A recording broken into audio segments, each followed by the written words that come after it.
Bonjour et bienvenue dans ce nouvel épisode des bons conseils de Tonnet et Léon. La myxomatose et la maladie virale hémorragique sont deux maladies pour lesquelles il n'existe pas de traitement.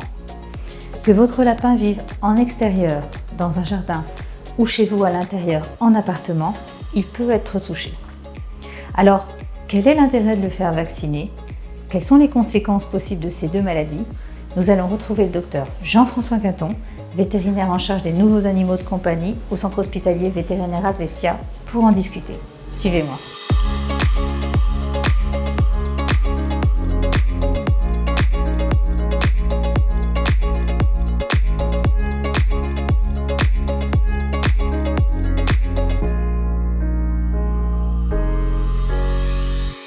Bonjour Jean-François. Bonjour Hélène. Merci de m'accueillir dans ton service Nouveaux Animaux de Compagnie à Advesia. Alors, je viens te voir aujourd'hui parce que je voudrais savoir l'intérêt de vacciner son lapin et parler avec toi en particulier de deux maladies du lapin, la myxomatose et la maladie virale hémorragique.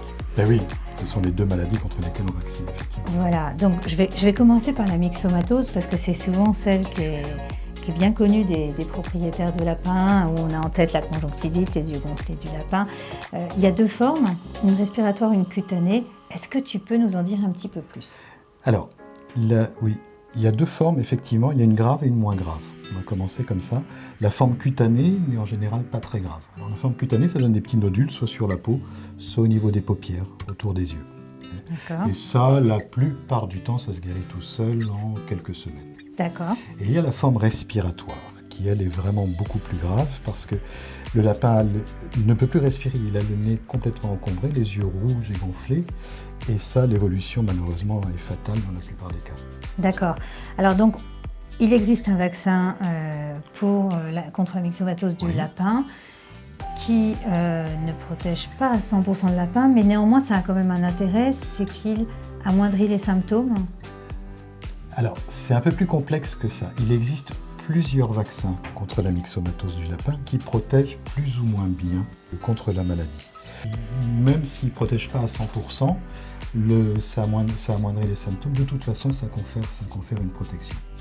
Mais certains vaccins sont plus efficaces que d'autres. Ce sont les vaccins vivants. Et là, on va rentrer dans un truc qui va être absolument impossible. On ne va pas s'en sortir. On ne va pas rentrer dans l'immunothérapie. Là, ce serait un peu compliqué. Alors, la myxomatose, avant, on se disait que c'était la maladie numéro 1 du lapin.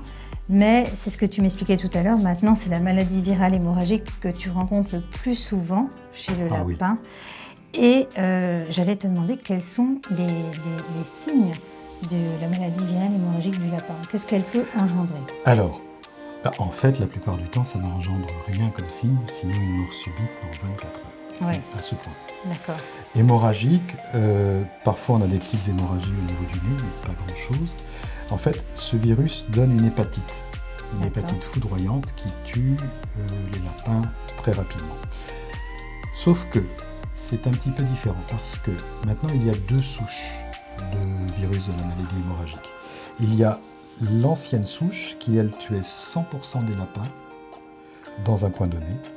Et c'était surtout une maladie d'élevage, puisque ça tuait 100% des lapins dans un élevage. C'est une catastrophe pour l'éleveur, mais ça ne se répandait pas dans le milieu extérieur puisqu'il y avait des survivants. D'accord. Et il y a la nouvelle souche de nouveau variant qui est apparu il y a quelques années. Et ce nouveau variant est beaucoup plus insidieux parce qu'il tue 75% des lapins tout de suite, et puis 20-25% à petit feu ou pas. On peut même avoir des porteurs sains, on peut en avoir qui se guérissent, mais qui diffusent le virus. Et du coup, le virus a diffusé sur tous les lapins sauvages d'Europe. Ah là là, d'accord. Donc, myxomatose comme maladie virale hémorragique, j'allais te poser la question que tout le monde va se poser. Existe-t-il des traitements? Mais non, ce sont des maladies virales. Voilà. Donc il n'y a pas de traitement. Donc il n'y a pas de traitement sur une maladie virale. Évidemment, un traitement antibiotique n'a aucune efficacité, à part parfois aider à amoindrir pour traiter les surinfections de la myxomatose de temps en temps, mais malheureusement, non, il n'y a pas de traitement. Donc le vaccin, c'est là qu'il intervient et qu'il est intéressant. Oui.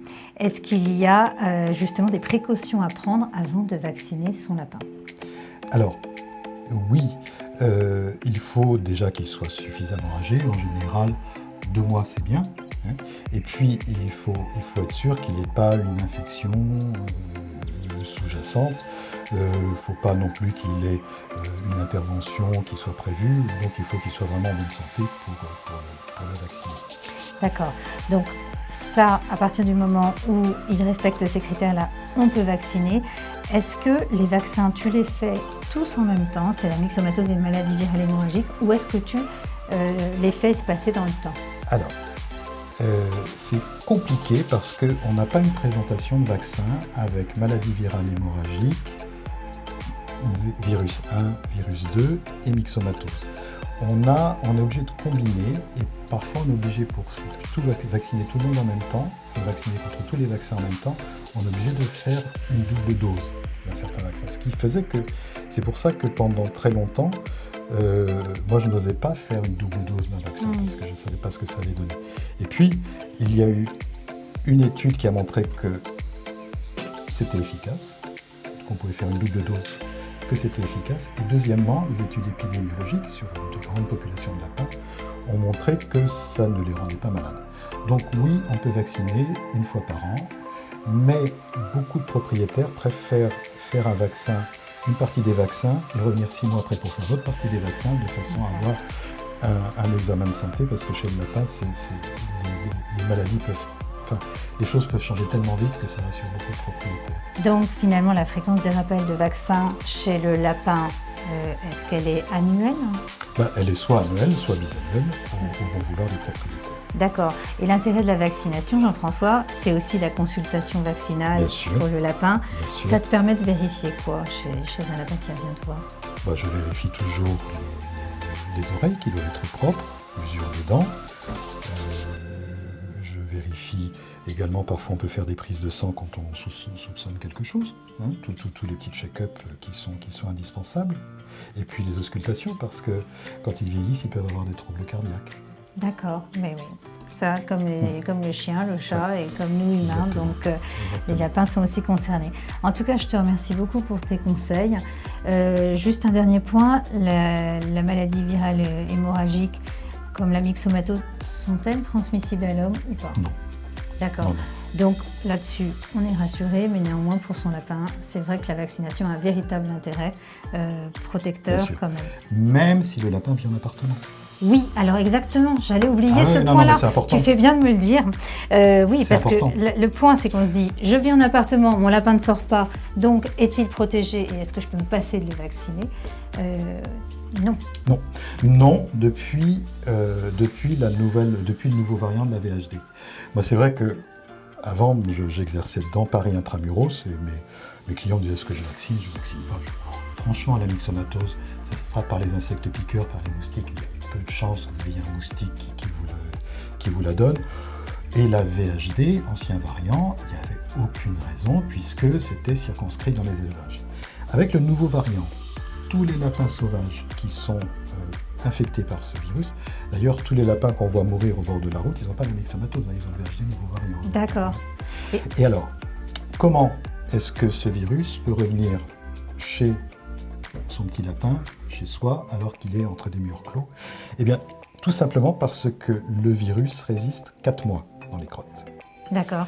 Et que quand on récupère du foin, c'est du foin dans les prairies, récolté dans les prairies dans lesquelles vont les lapins sauvages. Et on peut très bien donner du foin en sachet à son lapin avec le virus. Et c'est vrai que la chance est assez faible. Mais par contre, vu que le risque de décès est de 100%, franchement, ce serait idiot de s'en priver. Ce serait idiot de s'en priver. Et donc, j'arrive sur ma dernière et ultime question. Justement, est-ce qu'il y a une saisonnalité de ce type de maladie? Alors, la myxomatose, traditionnellement, c'était plutôt avec les moustiques. Maintenant, on ne peut pas dire... Maintenant, la saisonnalité est vraiment régulière. Par contre, pour le VHD, et notamment le nouveau variant, la saisonnalité est très clairement en été. Donc, c'est très bien de faire vacciner ses lapins au printemps. D'accord. Bon, merci Jean-François pour tous tes conseils.